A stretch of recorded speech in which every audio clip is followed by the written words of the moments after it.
A lot of shushing happening. Okay, today we have a special guest in our briefing room to kick off the Hispanic Heritage Month. I have with me today, joining me is Luisiana Perez.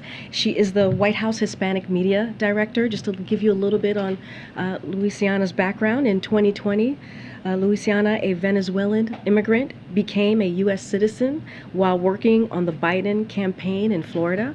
And we are very, very lucky to have her here in the White House, leading our efforts to reach the Hispanic community on TV, radio, social media, and so much more. You can't hear me? Okay. Hello, hello. Oh, okay, so we need to fix... Hello? Hello, hello.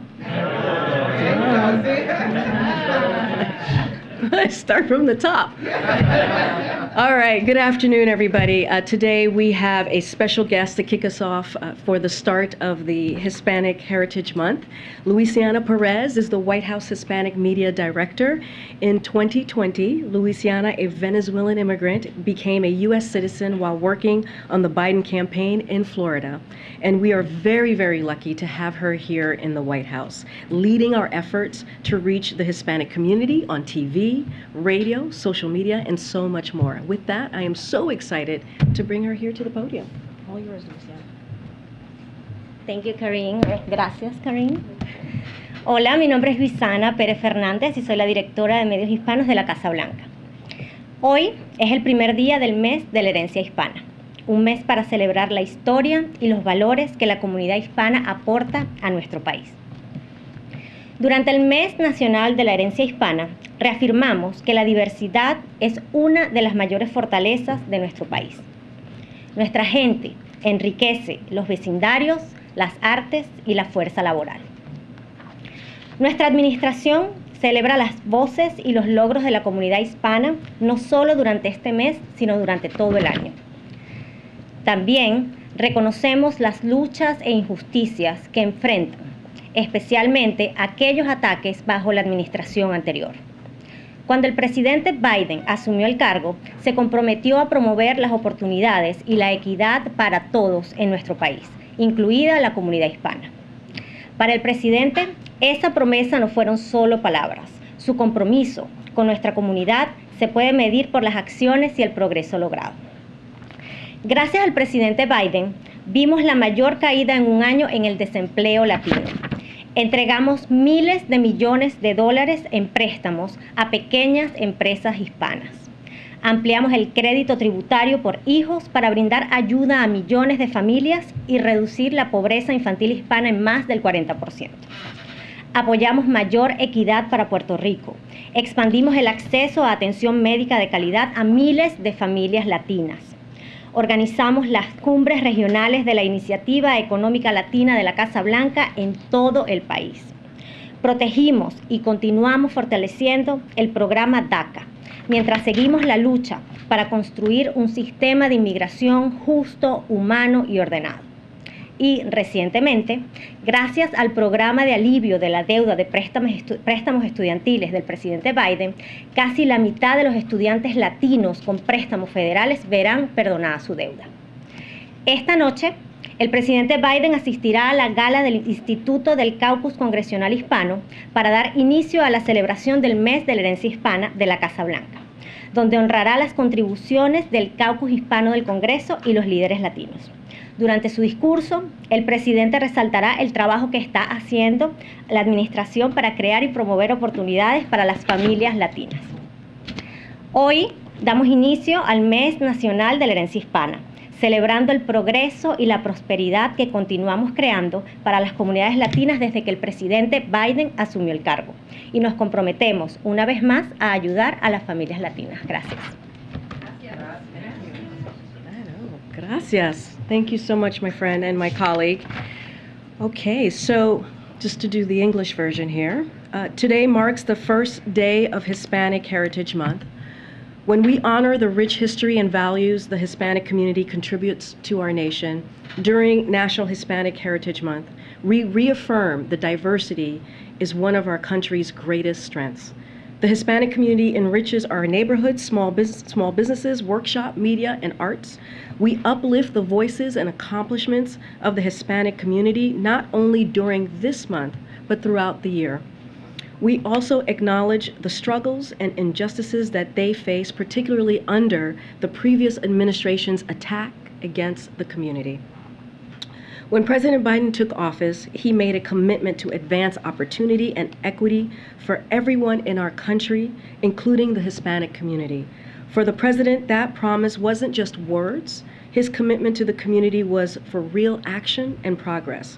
Thanks to President Biden, we saw the biggest one-year drop in Latina unemployment. Our administration has delivered billions of dollars in loans to Hispanic small businesses, expanded the child tax credit to provide help to millions of families, and reduce Hispanic child poverty by more than 40%. Expanded access to quality health care to thousands of Latino families, supported equity for Puerto Rico, hosted regional White House Latino Economic Initiative summits across the country, and protected and strengthened the DACA program while we continue the fight to build a fair, humane, orderly immigration system. And thanks to President Biden's student loan debt relief program, almost half of Latino students with federal loans will see their debts forgiven. This evening, President Biden will attend the 45th Congressional Hispanic Caucus Institute Gala to kick off the White House celebration of Hispanic Heritage Month, where he will honor the contributions of the Congressional Hispanic Caucus and Latino leaders from across our nation, while highlighting the work the administration is doing to create and advance opportunities for Latinos and their families. This National Hispanic Heritage Month, we celebrate the progress and prosperity and we are continuing to create for Latino communities since President Biden took office, and we commit to lifting up Latino families. Thank you so much. Thank you so much, Luciana. All right. Okay, a couple more at the top for you all. So want to turn to the tentative agreement that you heard the president talk about just moments ago, later this morning, reached overnight, that will keep our railways running. As you heard from President Biden this morning in the Rose Garden, this is a victory for our economy and for the rail workers who work tirelessly to deliver food, medicine, clean drinking water, and more to communities across America every day. The agreement includes well-deserved pay raises, improvements in working conditions, and peace of mind on healthcare costs. And it's also a victory for railway companies who will be able to retain and recruit more workers for their critical industry. The president thanks all parties for working hard to get this done. This would not have been possible without the leadership of President Biden, Secretaries Walsh, Buttigieg, and also Vilsack, and NEC Director Brian Deese, and also his Deputy NEC Director, Celeste Drake. This includes not only the marathon meeting of almost 20 hours that started yesterday, but hundreds of calls from the Biden administration to the various parties' stakeholders over the past many weeks and months. The agreement reached today aligns with President's view that we can build a better America by rebuilding our infrastructure and supply chains here at home, with good-paying jobs and an economy that works for working people. This afternoon, the president will also deliver remarks at the United We Stand Summit at the White House. The president is hosting today's summit to demonstrate that hate-fueled violence has no place in our country. Americans of all faiths and backgrounds have been coming together throughout the event to say that an attack on one group is an attack on all of us. And this morning we announce, and the president will talk more this afternoon about it, that the administration's civic, faith, and private sector groups are all taking action to prevent and address hate-motivated violence and foster unity. You will hear President Biden rally a whole of society response to prevent, respond to, and recover from hate-fueled violence and to foster national unity. He believes every American has a role to play in this effort. The summit will end by honoring a group of uniters people from around the country who are leading extraordinary work in their communities to stand together and build bridges, heal divides, and stand together against hate. They represent the best of America. Looking ahead, some additional details on President's bilateral meeting that's happening tomorrow with the South African president. Tomorrow, President Biden will host South African President Ramaphosa at the White House. President Biden looks forward to consulting with President Ramaphosa on a range of topics, including climate crisis, opportunities to increase trade and investment to benefit both South Africans, and Americans, and other pressing global challenges. In addition, Vice President Harris will host President Ramaphosa for breakfast tomorrow morning at the Naval Observatory and looks forward to discussing the U.S.-South African partnership on global health security, space cooperation, and other areas of bilateral engagement. And finally, on Friday, tomorrow, President Biden will hold meetings at the White House with Brittany Griner's wife, Sherelle Griner, and Paul Whelan's sister, Elizabeth Whelan, to discuss his continuing commitment to bringing their family members home safely. As we have said before, we believe that Russia is wrongfully detaining Brittany and Paul under intolerable circumstances. And as you know, we have been directly engaged with the Russian government through appropriate channels. We made a significant offer a couple of months ago through the same channels we used for Trevor Reed. We have followed up on that offer repeatedly and will continue to pursue every avenue to bring them home safely. With that, Darlene? Thanks, Karine. On the meeting tomorrow with the Griner and the Whelan families, is there anything more you can say about how we've gotten to this point where he's actually physically going to be in the same room with the families? It's something they've wanted for a long time. So one of the things that the president wanted to make clear is, and one of the reasons he is meeting with the families, is that he wanted to let them know that they remain front of mind and that his team is working on this every day, on making sure that Brittany and Paul return home safely. One family member was already scheduled to be in town, and the president wanted to meet with both of the families on the same day. Thank you. And on the migrants that are being bused to D.C. and other cities, there were some that showed up at the VP's residence earlier this morning. Is the administration looking into whether busing migrants around the country is legal? So let me just say a couple things about this, because and it's come up in the briefing room before, because this has been happening for the past several weeks. So as we have said repeatedly, there's a process in place. We have had a process in place. There's a legal way of doing this. And for managing migrants, Republican governors interfering in that process and using migrants as political pawns is shameful, is reckless, and just plain wrong. And remember, these are people who are fleeing communism, who are fleeing hardship. And if these governors truly care about border security, they should ask Texas Governor Ted Cruz and Florida Senators Marco Rubio and Rick Scott why they voted against the president's request for record funding for the Department of Homeland Security. So this is what they have done. These both senators Marco Rubio, Senator Rick Scott, have voted against, did not vote for, this funding that would have helped the Department of Homeland Security. That is just a fact.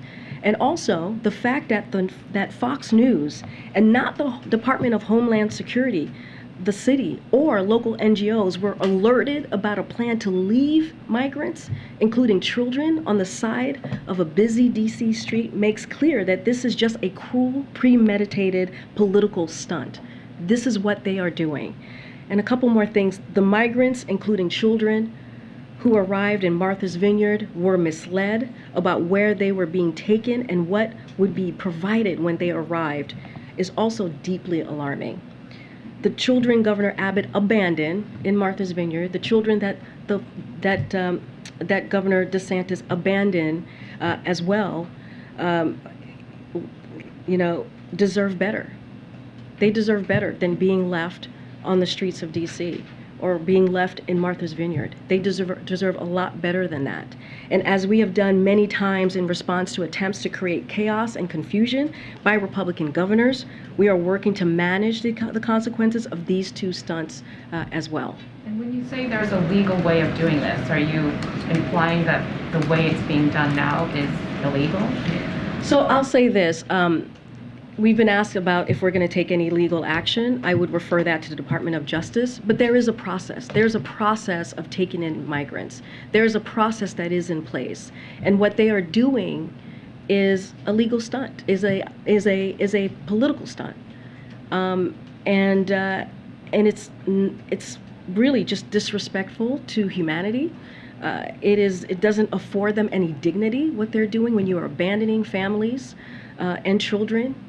In a place where they were told they were going to get housing, in a place where they were told they were going to get jobs, or abandoning on the DC streets. It is just cruel, and it's not about the process. Actually, it's about a political tool, a political stunt that they're moving forward with.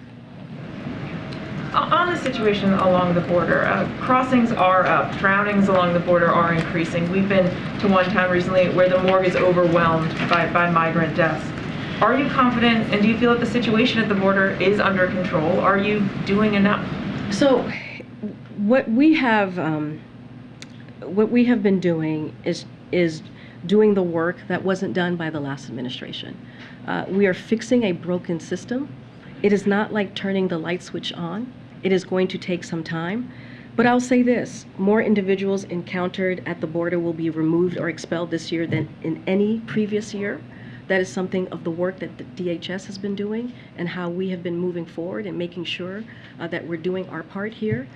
We have made over 3,000 arrests in the first 3 months of launching an aggressive campaign to combat the multi-billion-dollar human smuggling industry.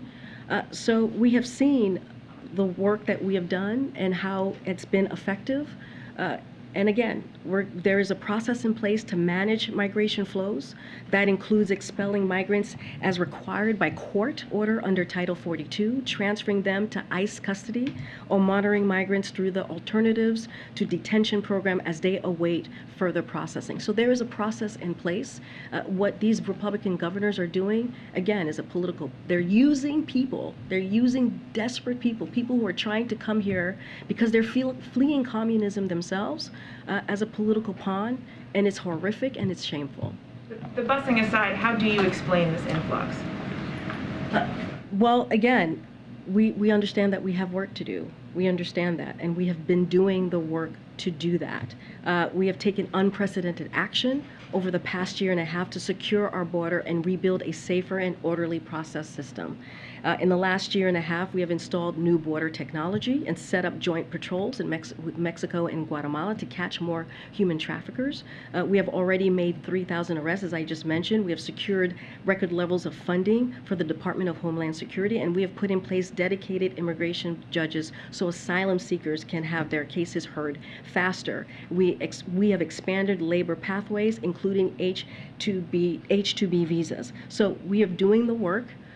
We know that it's going to take some time, but again, we have removed more individuals or encountered more individuals at the border.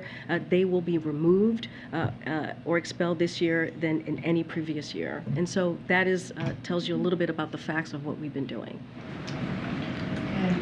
Thanks, Karine. And congratulations on your new job, your new role. You'll be leaving us, I guess. Not yet, though. You've got a few more weeks in me. Oh boy. Oh gosh. So don't worry. Okay.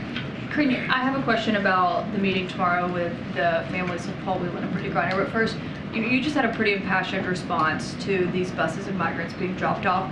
I wonder, what was President Biden's response to that? I have not spoken to him about this specifically. As you know, we've been busy. He's been busy the last several hours with the rail negotiations and averting a crisis, and with the work that he's been doing with his administration. So I've not had a direct conversation about this specifically. And these meetings tomorrow with the families of Paul Whelan and Brittany Griner, are they going to happen simultaneously, or are these separate meetings that he's having? And is he going to offer any kind of update for them on the efforts to bring their loved ones home? So, don't have any specifics on how the meetings are going to be executed. We'll have more tomorrow for sure, but wanted to let you all know that the meetings were happening and confirm that for all of you. So, while I would love to say that the purpose of this meeting is to inform the families that the Russians have accepted our offer and we are bringing their loved ones home, that is not what we're seeing in these negotiations at this time. Look. As we have said, the Russians should accept our offer. They should accept our offer today. We will keep working diligently until the day we get to share that good news.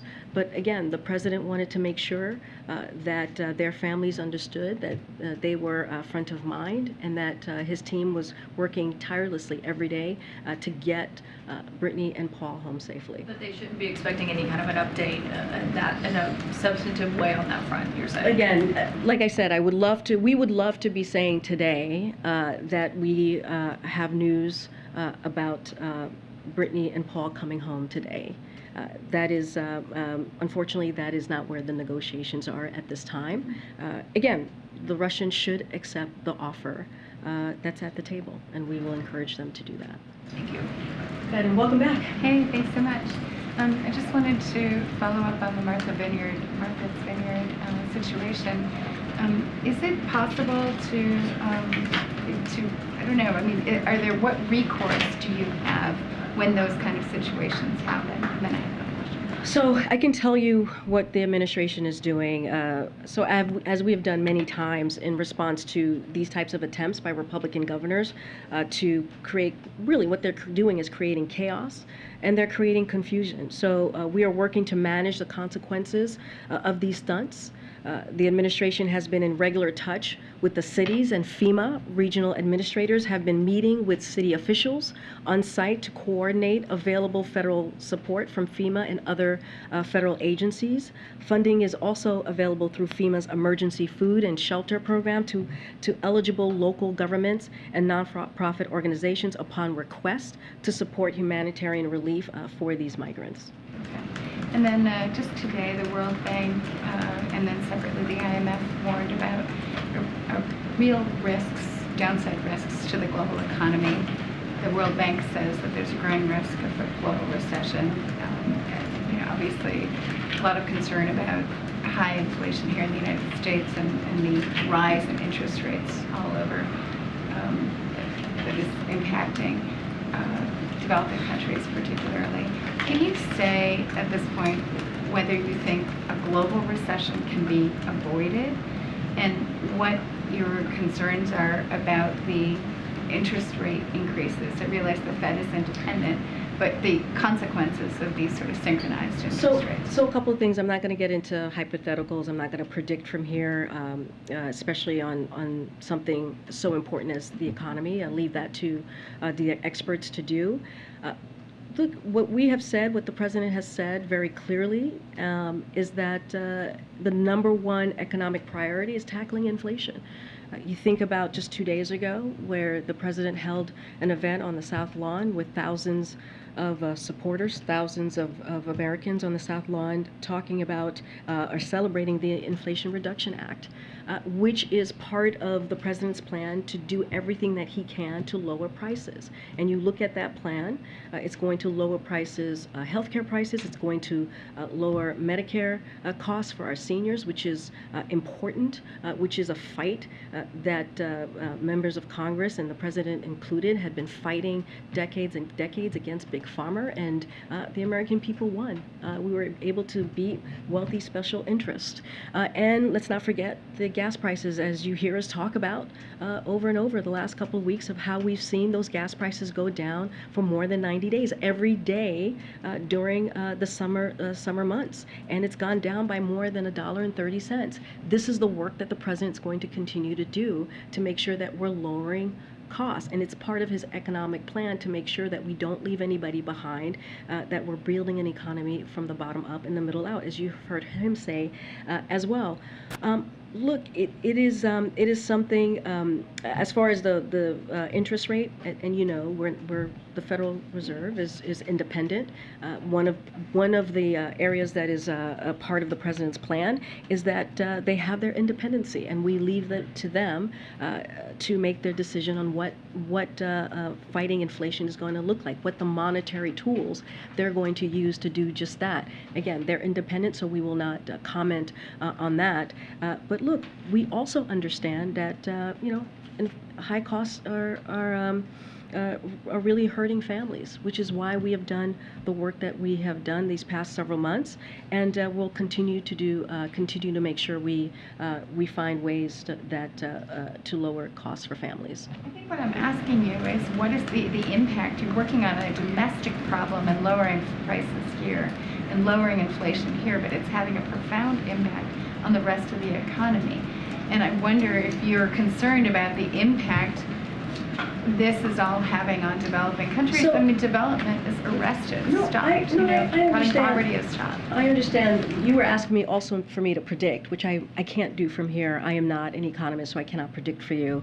Look, we're dealing with a global challenge. We have talked about this. We're dealing with the global challenge of a once-in-a-generation pandemic, and we're dealing with the global challenge of a war in Ukraine that was started by the Kremlin, that has hurt food prices, that has hurt oil prices, which is why we have done the work that we have done to lower gas prices over the last couple of weeks. But yet, yes, this is a global challenge. It's not just America, as you all know, as you're laying out for me, that's dealing with inflation.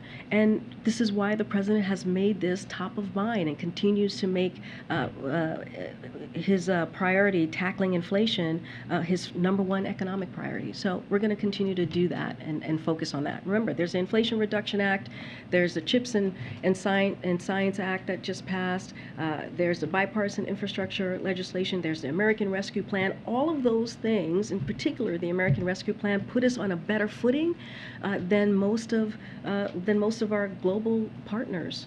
And so that's because of the work that we have done the last 19 months. Okay, go ahead, Steve. Thanks, Karine. On the railroad tentative agreement, it's been reported that the companies have agreed to give the workers one paid sick day. The unions asked for 15 paid sick days. Why is that a deal the workers should now accept as it goes to a ratification vote? So as you know, Steve, the government is not a party to this deal, and so we're going to leave the specifics of the deal to the two sides. It's not something that we're going to comment on. But the president today called it a win for the country. He suggested that the working conditions will improve. Is he going to get engaged to see to it that the workers ratify these contracts? So the way that, as we look at the terms that was agreed upon, look, rail workers will get well-deserved pay increases. That matters. That is important. Improved working conditions. That is important. And peace of mind around their health care costs. All of this is hard-earned. So the agreement is indeed a victory for railway companies as well, who will be able to retain and recruit more workers for an industry that will continue to be part of the backbone of American economy for decades to come. But we have to remember what we averted here. This would have been devastating for our economy, devastating for our supply chain. So what we saw the last few hours in this agreement is that it is good for our economy, and it is good for the American people. What did the president say when he called into the talks last night? What did he say that maybe pushed it over the finish line? So the president's message, it was very clear. We must get a deal done. He pushed them once again to recognize the harm that would hit families, farmers, businesses, and entire communities if there was a shutdown. He asked them to be creative, to be flexible, meet the others halfway as well, and he emphasized how significant the economic impacts could be. Senator Baldwin has said this afternoon that the bill on same-sex marriage is going to be pushed until after the election, and that she's confident that it will pass at that point, signaling, I suppose, that they think the Republican votes will be available after the election, not before. I'm wondering whether the White House has any comment on the timing of that bill. So the American people, Democrats, Republicans alike, support marriage equality. And so we see that just across the board. We believe the Senate should find consensus, just as the American people have. The president has been clear that the right to marry whom you love is non-negotiable, and he's been steadfast in his support for marriage equality, as well as the need for this legislation given the Supreme Court's extreme actions, so this right is protected everywhere. So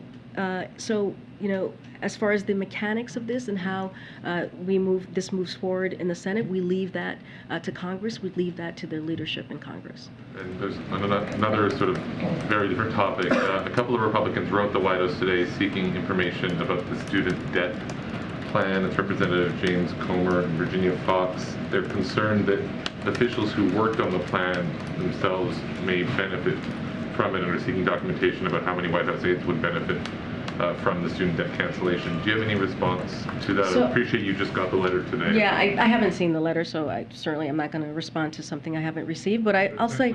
That they wonder something's amiss and people who have debt are working on the plan. Let's be very clear here. There's always so much noise around the student loan debt relief. Let's be very clear on what this is going to do. This is going to help Americans and families who are making, 90% of them are making less than $75,000 a year. That is going to give a huge relief to so many of them who are going to now maybe be able to put money down on a house, who are going to be maybe able to start a family. That's 90% is for people who make $75,000 and under. This is going to be a game changer. And so that was the plan that the president had. This is part of his economic plan. This is part of giving people a little bit more of a breathing room. And this is what the student debt relief will do. And I'll leave it there. Does the White House think that aides who worked on it were biased in any way if they themselves had student debt balances? Again, I'm not going to respond to a letter I haven't seen. What I can tell you is the facts and how this is going to give some breathing room to, just imagine, 90% of people who are making less than $75,000 a year. That matters, and it's going to be a game changer. Thanks, Karine. Can you just first start off by talking about the reports that Bill Richardson is in Moscow trying to engage in the discussions to bring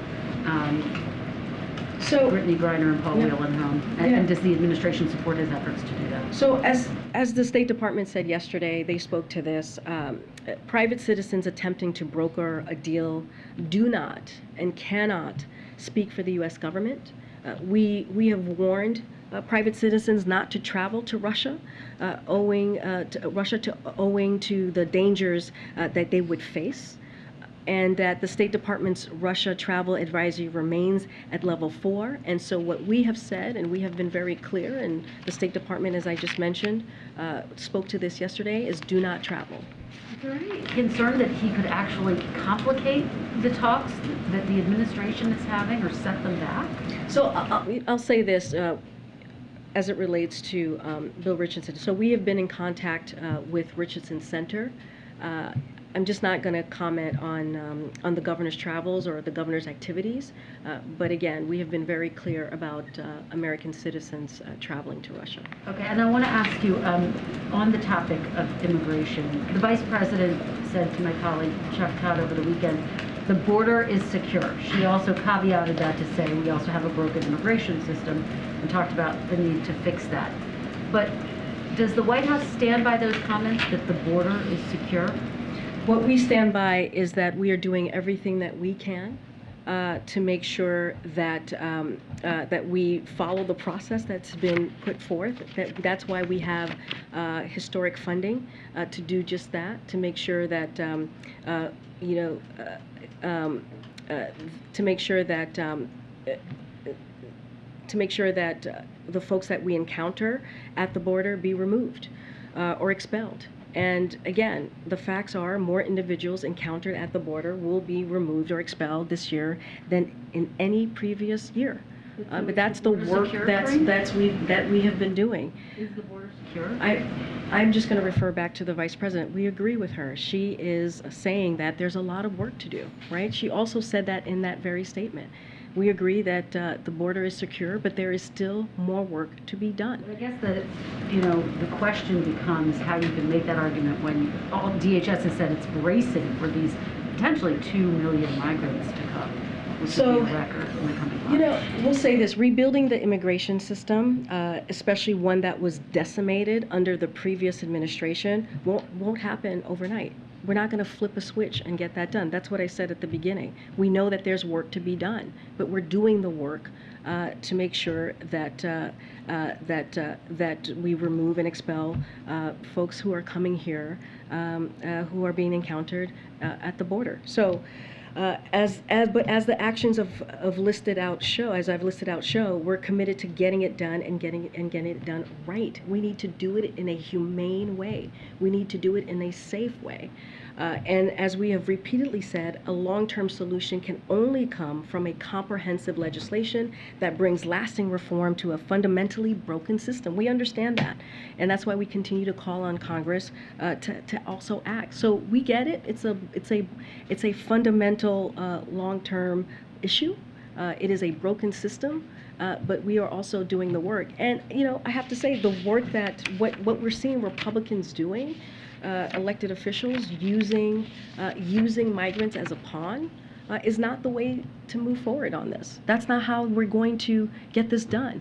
If they want to help us, then they should help us by voting for funding that will get the Department of Homeland Security funding that they need to fix the system, or by helping pass a comprehensive immigration reform bill. So just one more thing I want to say. According to NPR, the migrants said a woman they identify as a Perla approached them and lured them into boarding the plane, saying they would be flown to Boston where they could get expedited work papers. The migrant said she, Perla, offered us help that never arrived. That's not how you treat people. That is inhumane. That's not how we should be doing things. There is a process in place. Yes, is there more work to be done? Yes, absolutely. But there is a process in place, and that's what we should be. That's what these governors should be doing.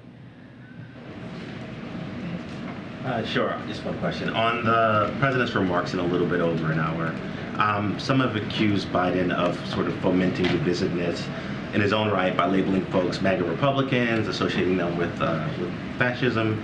I wonder if there's going to be any effort in the president's speech to sort of reconcile that or to address that. And is there any concern that as he tries to draw a line of demarcation between Democrats and Republicans in ensuing weeks that'll contribute to divisiveness? So the president has been very clear that, and he said this repeatedly, I've said this repeatedly, not all Republicans are extreme MAGA Republicans. Many are not.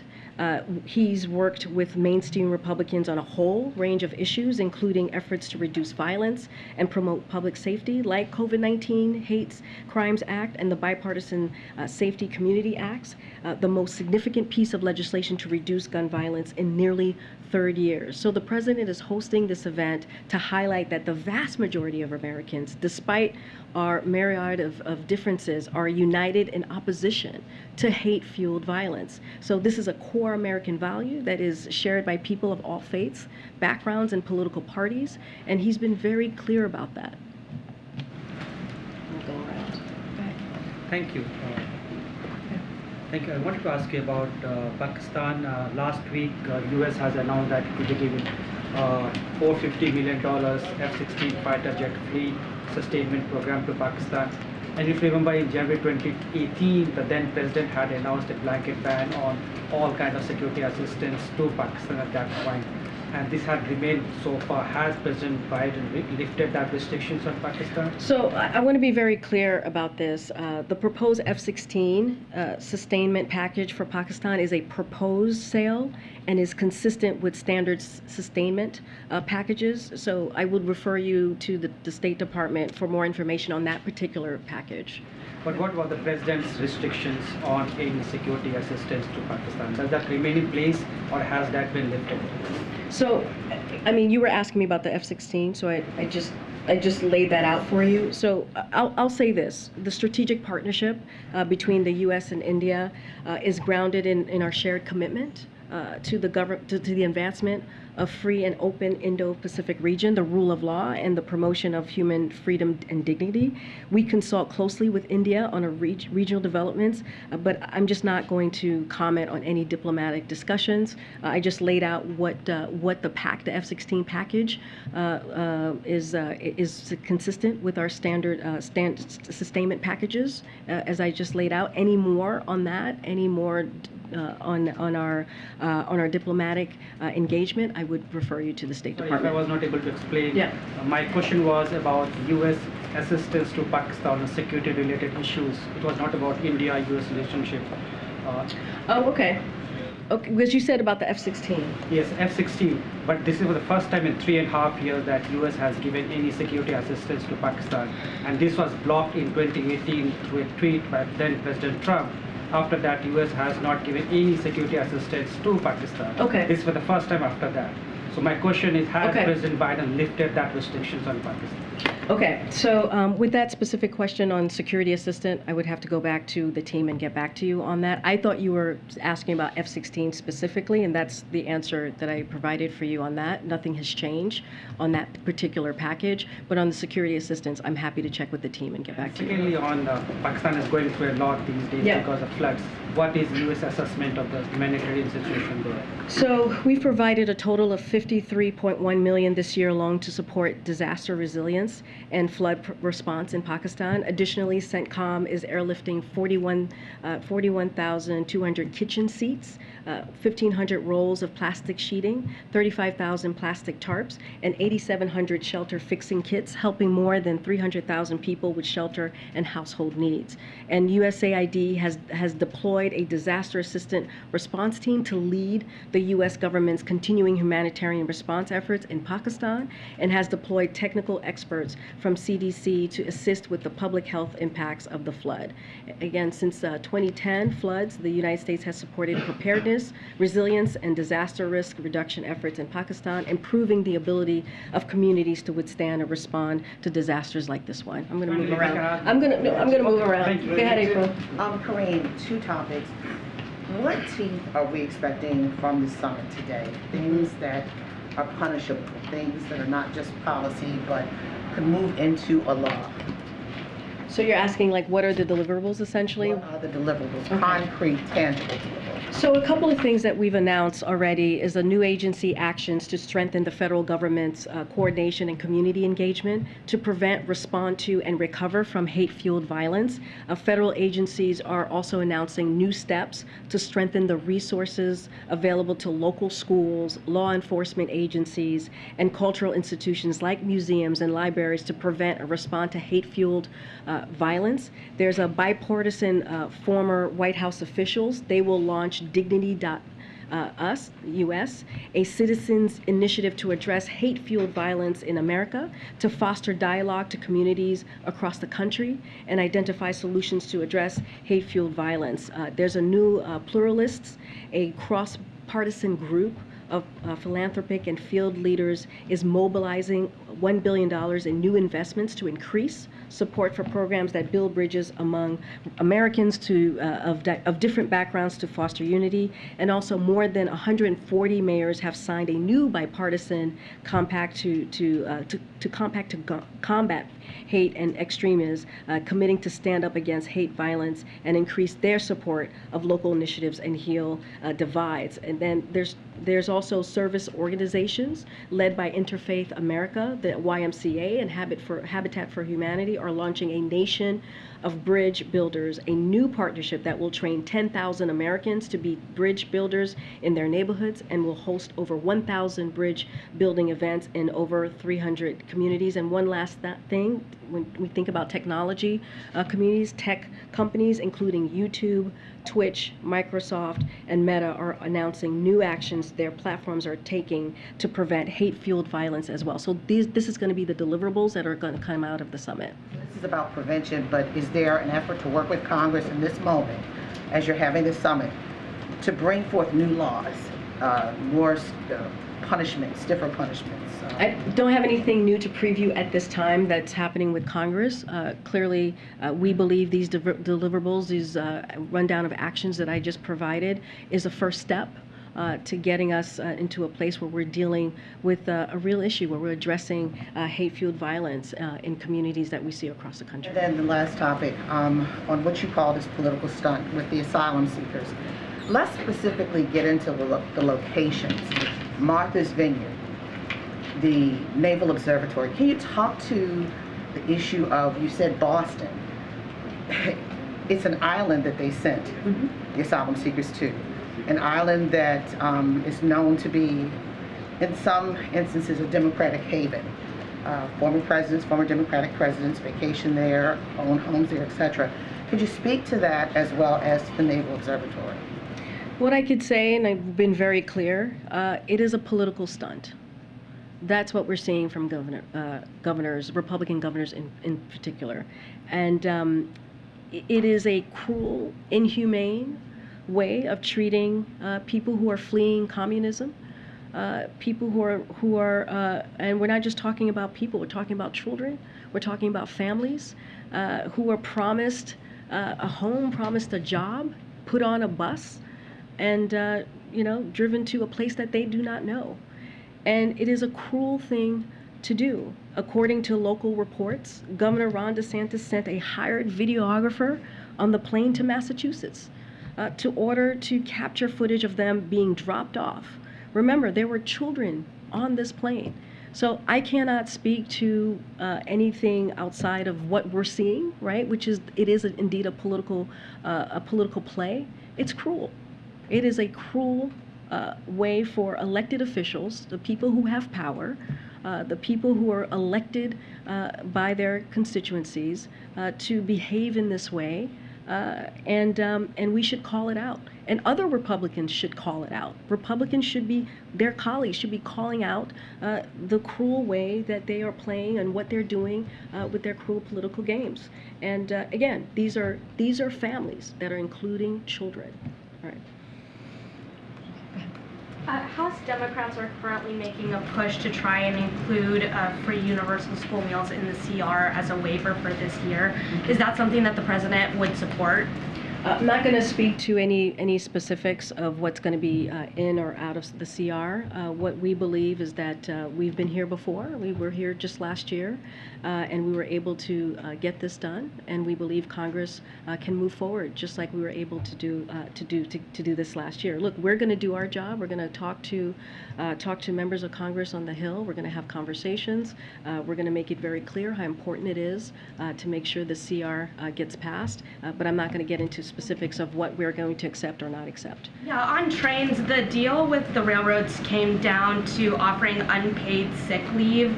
Is that a good deal for the workers? And what is the president going to do to convince workers that they should vote for that contract?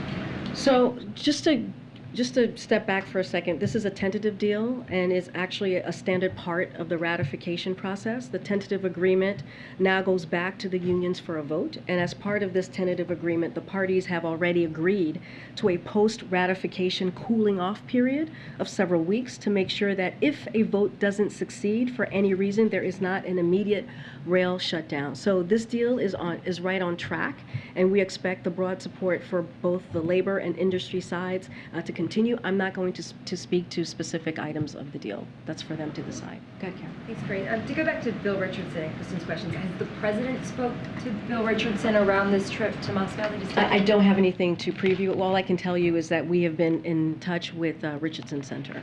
And you said that Russia should accept the significant offer that the administration had made for Griner and Paul Whelan, and you had said that the administration has followed up on that offer repeatedly.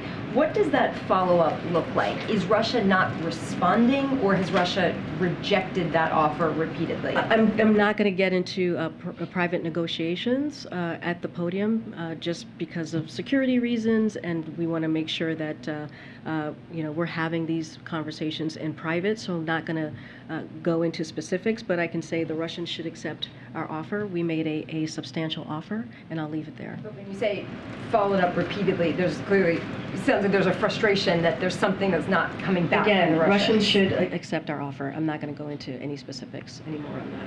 We'll go to the front. Sorry, Nancy. Thanks, Karine. I wanted to clarify something you said at the top. So the administration got no advance notice that this bus was heading to the side of Massachusetts Avenue in front of the Vice President's residence? So I haven't spoken to the Vice President about this or her team to ask specifically if they were aware of this this morning or last night when it occurred. So I can't speak to that at this time.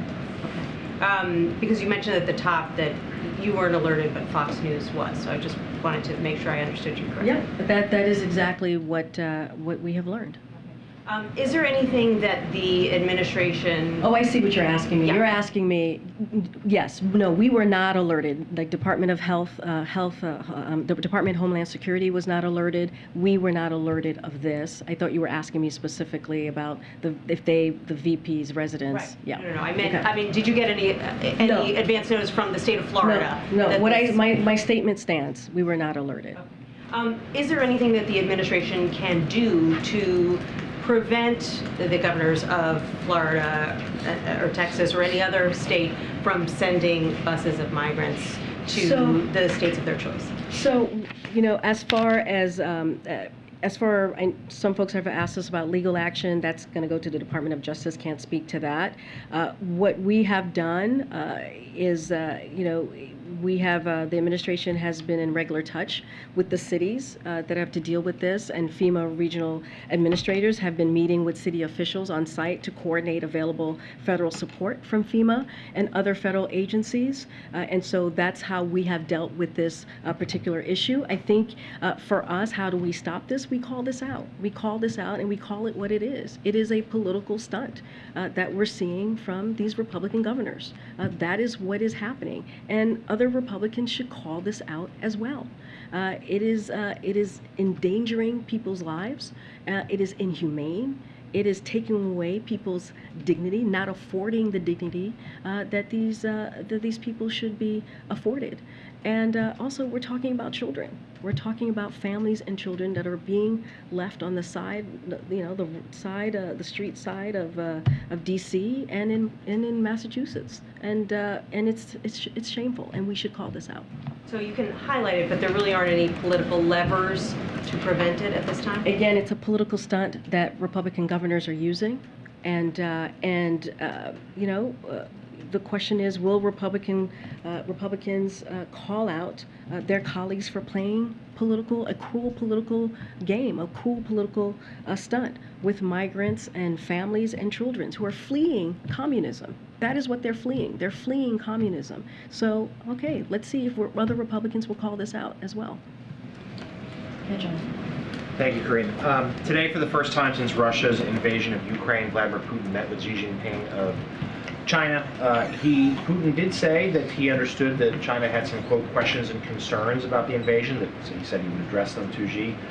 Xi also declared Putin was a, quote, old friend. So does the White House have any early reaction to this meeting between these two leaders? So we've made clear our concerns about the depth of China's alignment and ties with Russia, even as Russia prosecutes a war of aggression in Ukraine, a brutal war, a unprovoked war that the Kremlin started in Ukraine.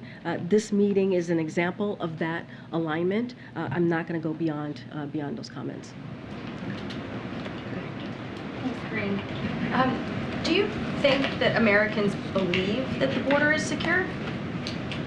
What I can tell you is the record and the process that we have been using to make sure that we do our best to secure the border. We do our best to make sure that we fix a broken system that was left behind by the last administration. And that's what we're going to continue to do. We understand it's not like flipping a light switch. This does not happen overnight. This is an immigration system that is fundamentally broken. And it's going to take some time, but we also need Congress to take action. We need Congress to act and to work with us on fixing this immigration system. And what we're seeing from Republican governors is not the way to do it. It is, again, and I'll keep saying that, it is inhumane, it is cruel, what they're doing to children and to families. And if they want to work with us on securing the border, on fixing the immigration system, we're happy to do that. Isn't There's some risk, though, that voters might feel like they're being lied to. When we're seeing images of, in El Paso, they've released 1,000 migrants on the street because the processing centers are overwhelmed there. How is that humane? How is that safe, as you guys talk about so often, when it's overwhelming border cities, and they're asking the Biden administration to reimburse them for charter buses to get them out of the area because they're totally overwhelmed. So again, it is a broken system, the immigration system, and it was decimated by the last administration. That is a fact. It was decimated by the last administration.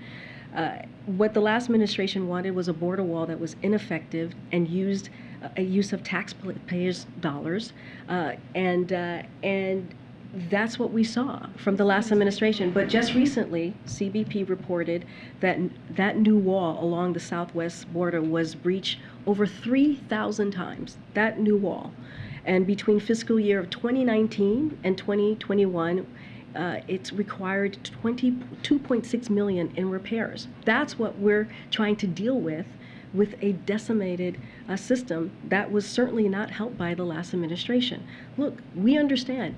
I'm not saying that there's not more work to do. We are saying there's more work to do. We are saying that the system is broken.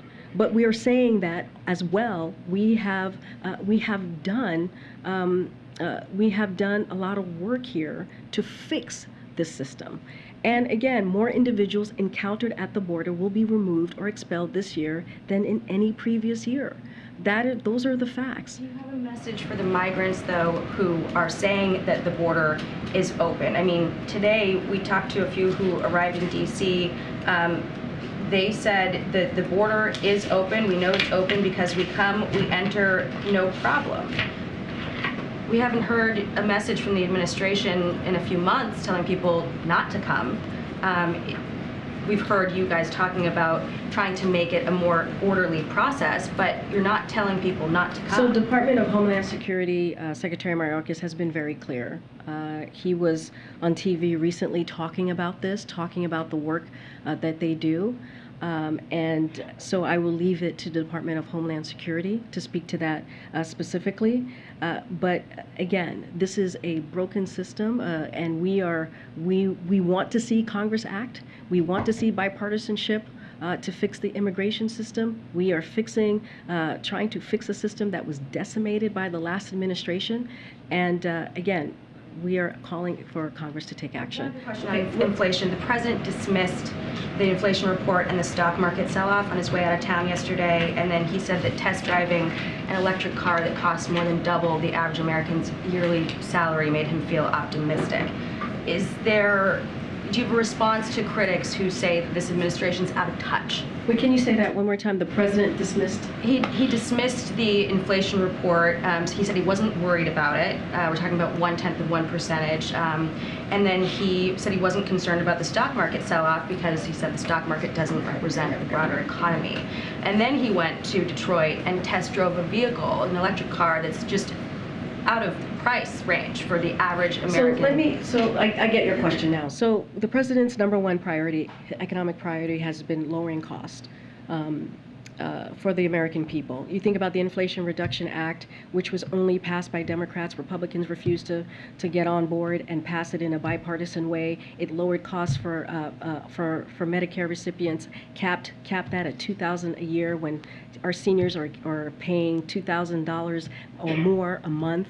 And then you have Republicans as well who want to put Social Security, and they want to put Medicare on the chopping blocks. So that is the work that we are doing as Democrats. We're trying to do everything that we can to lower costs. We're trying to do everything that we can to make sure that, families keep their Social Security, unlike Republicans, and families have Medicare, unlike what Republicans want to do, which is take that away. Look, the question that the president was asked about the day before yesterday, which shows more progress, that data, the CPI data, which is what he was speaking to, shows more progress in bringing global inflation down in the U.S. economy. Overall, prices have been essentially flat in our country these last 2 months. That is welcome news for American families, but no doubt, we have more work to do, and we understand that. And so we are seeing some encouraging sign, including inventories up, used vehicle prices down, and a cooling housing market, which is important. It will take more time and resolve to bring inflation down, which is why, again, we passed the Inflation Reduction Act, we meaning Democrats, not Republicans, to lower costs of health care, to lower costs of prescription drugs, to lower cost of energy. And, the president's economic plan is creating good jobs and bringing manufacturing back to America. We've seen more than 600,000 manufacturing jobs return to the U.S. in the last 19 months of this administration. I'm going to move on. Okay, go ahead. Okay, so you mentioned that on immigration, that you would like to see, Congress act. Has the White House at all engaged with, lawmakers on Capitol Hill on this? Has there been any sort of updated timeline on kind of when you want to see any action on this? So we would like to see an action as soon as possible. So the president proposed a comprehensive immigration reform package on his first day in office, and he continues to call on Congress, as you just heard me say, to get this to his desk for him to sign. So again, congressional Republicans should stop blocking bills to build a safe, orderly, humane immigration system.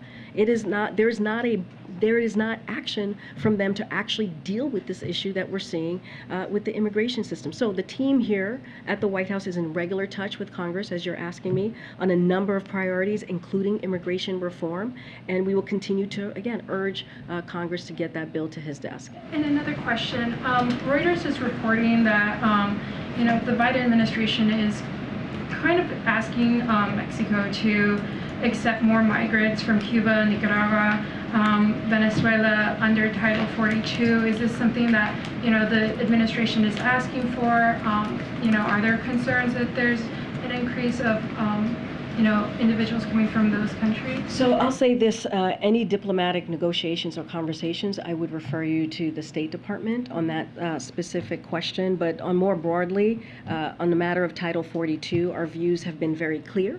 Title 42 is a public health authority. It is not an immigration authority, and that authorities rest with the CDC. As you've heard us say many times, a court ordered us to continue enforcing the CDC's Title 42 authority, and we will continue to comply with the court orders for as long as it remains in effect. But anything with negotiations with any of the countries, I would refer you to the State Department. Thanks, Karine.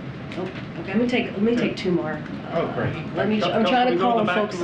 I'm going to follow up on South Africa. Can I do a quick follow-up on the upcoming summit? Go ahead, South Africa. Okay, thank you. You said at the top that during their bilateral meeting tomorrow with President Ramaphosa of South Africa, they will discuss climate crisis, investment, and other global issues. Will that include the Russia war in Ukraine? We know that Russia was one of the African countries that refused to be dragged into the proxy war between the U.S. and Russia. I don't have any more specific to what I just laid out about the issues that they would be talking about. We will certainly share more in our readout, as we normally do when there's a bilat, but I don't have more to share outside of that. Is the president aware that every time he receives an African head of state, African journalists who cover the White House are not allowed? Like, I'm not allowed to be there tomorrow. Is that something that sits well with you? Are you okay with it to have an African president being received by President Biden and the African who covered the White House? Well, let me check into that, because that is a serious claim, and we take those claims very seriously, obviously. And so let me check into that. That is not something that I'm aware of. So my question actually is, who makes the decision? Who tells the White House not to allow us when we send? Well, you're saying, I need to check in on what you're stating here. That is a serious statement that you're making. So before I go any further, I need to just check in on that.